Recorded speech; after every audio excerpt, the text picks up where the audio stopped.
National Weather Service in Chicago has issued a flash flood warning for urban areas and small streams in Boone County in north central Illinois, Winnebago County in north central Illinois until 4:30 p.m. Wednesday at 10:20 a.m. National Weather Service Doppler radar indicated slow-moving thunderstorms with very heavy rainfall across the warned area.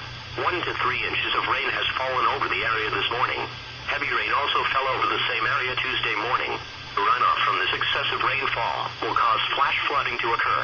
Some locations that will experience flooding include Belvedere, Loves Park, McChesney Park, Rockford Airport, Rockton, South Beloit, Cherry Valley, Durand, Poplar Grove, Roscoe, and Winnebago. Spotters reported standing water on roads and Keith Creek was at bank full.